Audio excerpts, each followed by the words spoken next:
You're such a, busy violist, and I see you playing all over the place, making videos on YouTube and um, Facebook. So thank you for sharing this time with us. Right now, I'm playing mostly in my basement.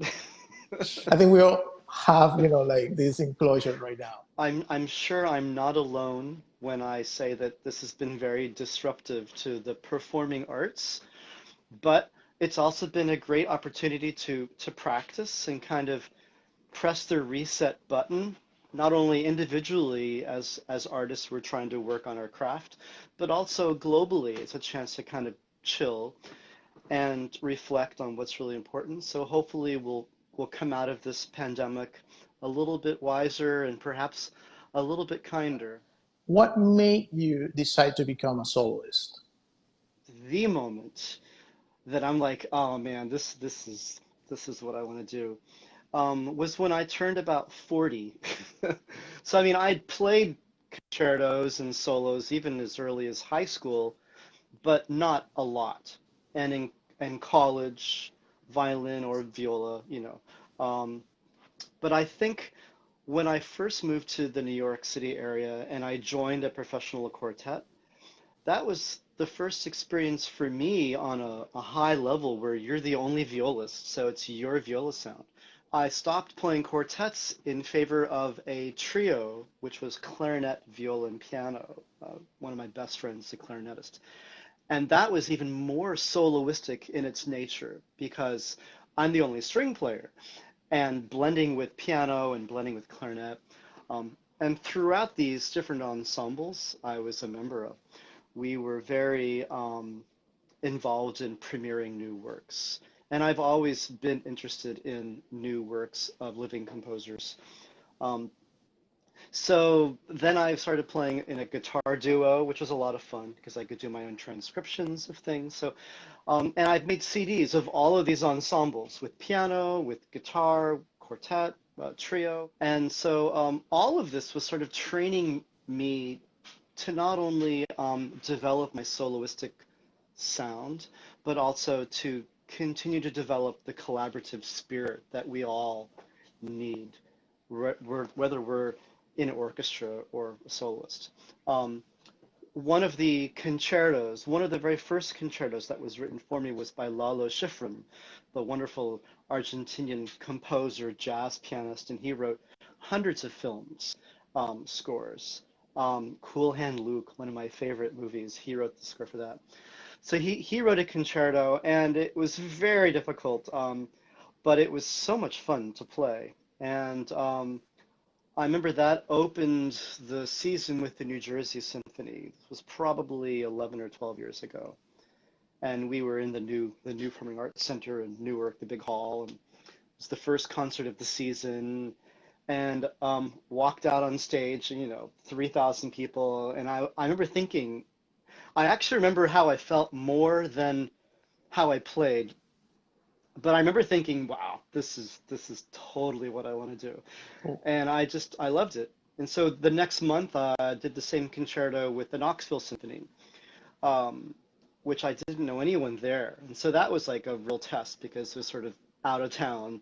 And it went really well. And I began to feel like, maybe I can do this. cool. So that's kind of how it started. And then I started having more pieces written for me. And now 10, 11 years later, I've had over 50 concertos I written. see that. I feel really lucky because they're all great people and they're so creative and they have different sounds. They come from different backgrounds and just the whole collaborative nature of working with a composer is for me the best. As you know, being a musician is all about the process and it's all about preparing the piece, preparing the world for the event, the publicity, the marketing. What do you do after the concert? Do you just go into a postpartum depression, or do you spend time going over the video and making something for your YouTube channel to get more concerts? So I just really enjoyed the whole process, the before, the event, and the Cool. after. So So you've only been playing as a solo for 11 years. That's I think that's about right. I mean, 11 years where I'm playing with at least 8 orchestras a year, and sometimes as many as 14 that's orchestras. crazy. That's great, I actually. I started violin in the public schools when I was in fourth grade. Um, and actually, it's funny. With my trio, we were together for about 13 years. Did a lot of tours, and very often we would play children's concerts. And I remember we were in California, and after one concert, a student in the audience raised their hand and said, "How much do you practice, when you were young? Like, how much did you practice?" And I said, "Well, actually, I practiced a lot because I have a sister, and I was the worst brother. I was always getting in trouble for being mean to my sister. So my parents were always sending me to my room. So I had nothing else to do but practice. So I actually give my sister most of the credit for any success I have because I was always sent to my room. But I actually enjoyed practicing, and I would learn violin parts of Haydn quartets and record one part and then play it back and then play the other part. So I got really good at reading by sight, and I really enjoyed the idea of playing multiple parts together and playing chair music. So, Awesome. you know. Well, as I see you are recording with a lot of new composers. How do you manage to get all these concerts written for you? Give me Um, the you know, secret. th- um, it's funny. Every example, every journey that I've been lucky enough to share with some composer, it's been unique because I'm an individual, the composer's an individual. Sometimes the composer, I mean, I've had composers write pieces for me, dedicated to me, that I've never met and never knew at all. That's interesting. This is like way back in the MySpace days of MySpace. yesteryear. Wow. I had this, I know, that's like really, yeah. Um, and like this one French composer wrote this beautiful concerto for viol and string orchestra and wrote it for me. And he says, "Hi, I just wanted to introduce myself." Like, okay. I mean, it was like, wow. And, we became friends because, if you're going to put the effort into writing a piece, so I've enjoyed being friends with him. I don't really think there's a secret. I think you could ask that question um, also by saying, what's the secret to getting an orchestra job or getting a professor job or being in a quartet? I think it all has to do with being enthusiastic and loving what you do. So we were talking a little bit yesterday in Modesto about this because we're both professional violists and we're always trying to increase our game, to get more work, to also improve the way that we spread music. You know, I don't think it's as important to play Mozart in a different way. Play Mozart the way you play it, honestly, but find new ways to get the message out. And so that's where I think there is potential for breaking ground. Interesting. So Like I said, you have so many pieces that you have performed in Premiere, many written for yourself. So you have a lot of experience being on your own and being your own boss, to say it in a way, right? You have to be a manager, you have to yeah, be a soloist, you have to be a YouTuber, you have to post on Facebook, you have to do all this. it's a lot of work. But at the end of the day, I don't think anyone knows yourself better than you do. And even if you're shy by nature, it's still, I think, up to you to really sell yourself. And not sell in a cheap way or an opportunistic way, but I think it's really important to love what you do, and and if you can figure out what that is, then just make decisions that put you in that direction. and share your excitement. You know, 10, 12 years ago, I had much less video footage to demonstrate to a conductor that I'm worthy of a chance, you know, because no one knew who I was, you know. Now, maybe only a few people know, but there are more now than did 12 years ago. But I still needed to get concerts, you know, whether it was a youth orchestra, a community orchestra, a professional orchestra, a festival orchestra. To me, I would rather play the Telemann with um, a community orchestra than play in the section of the greatest orchestra in the world, because I am my happiest creatively when I'm standing there as a singing soloist. with the full support of 100 people or 30 people. You know, just the collaborative nature you can find in all of the walks of life for musician, orchestra, chamber music, even teaching. But for me, I feel that I play my best in performance as a soloist, and I also just have the most fun. You know, for all those out there that may want to be a soloist and think, how can I call myself a soloist? It's just a word. It's just a word. And the day that I decided I want to be a soloist, that next morning I woke up, I was a soloist. I wasn't the best soloist. I wasn't the busiest soloist. Of course, for viola, you don't have to play too many concerts to be the busiest soloist. But all I really needed to do was just decide that's what I want to be. And then you start making decisions. You start having a plan. You start collecting data, you know? And so now I spend a lot of time when I'm not performing and working on my own craft, um, helping to motivate others and show them that they have everything they need to do anything they want to do. That you're also a teacher, and what is your Right. experience, as a teacher?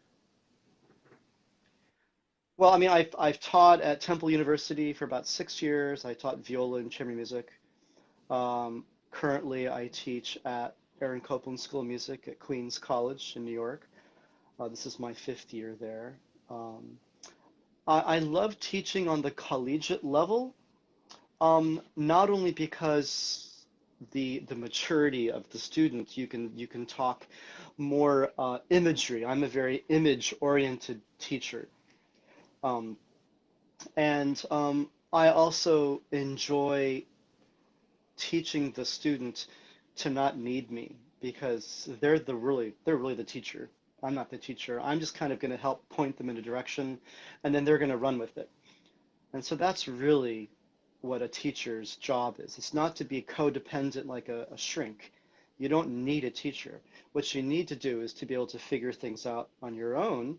And if it's not working, then you have someone that you can bounce it off of. It's like when you have a great idea for a quartet, let's say, um, down in Orlando, and you're thinking, I think we want to try this festival idea.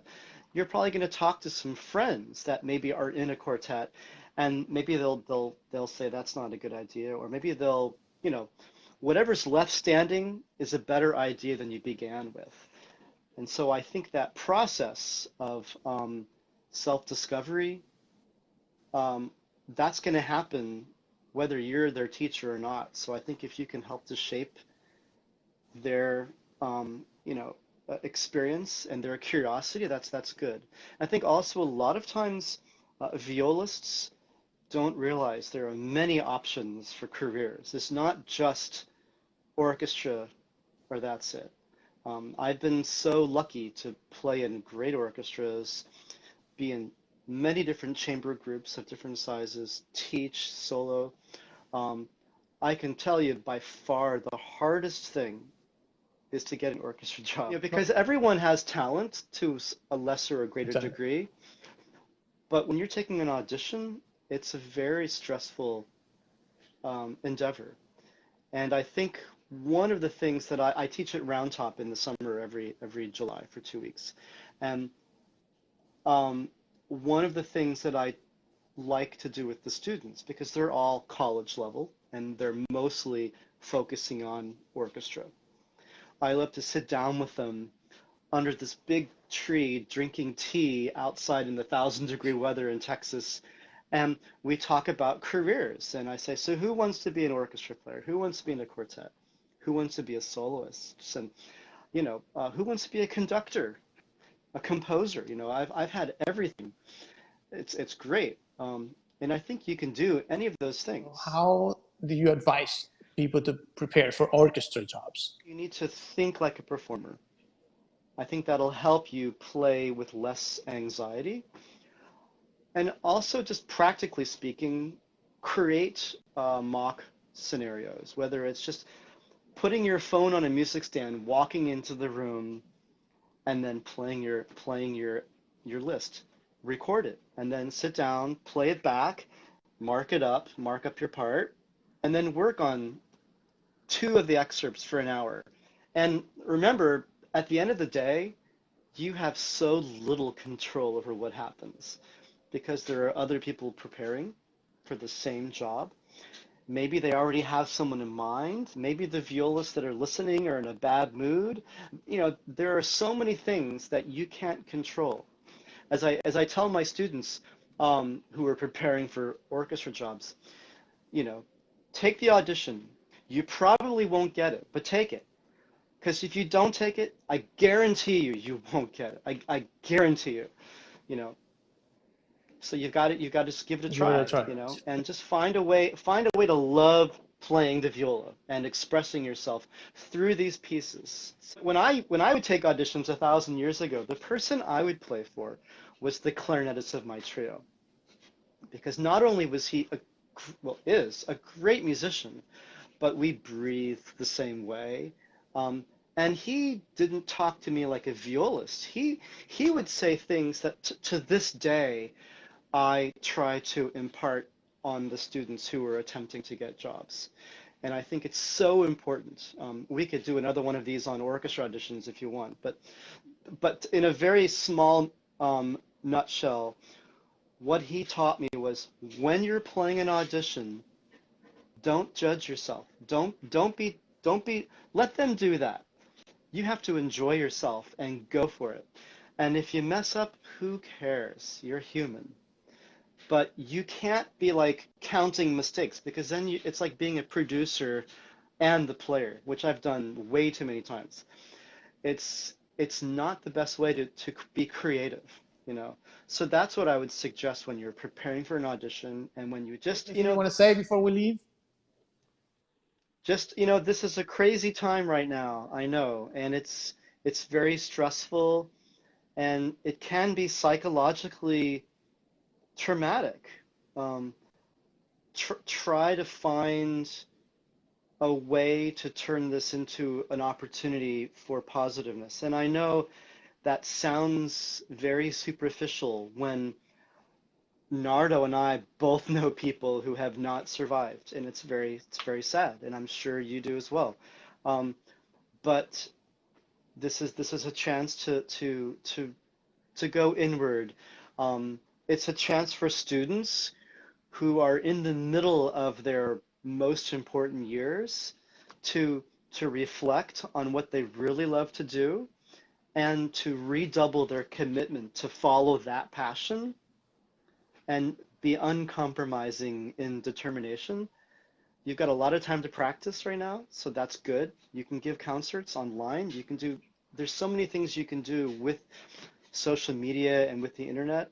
Um, but I think we're going to get through this, and I think we're going to be in a much better place. So thank you for making this Thank possible. you again, Brad.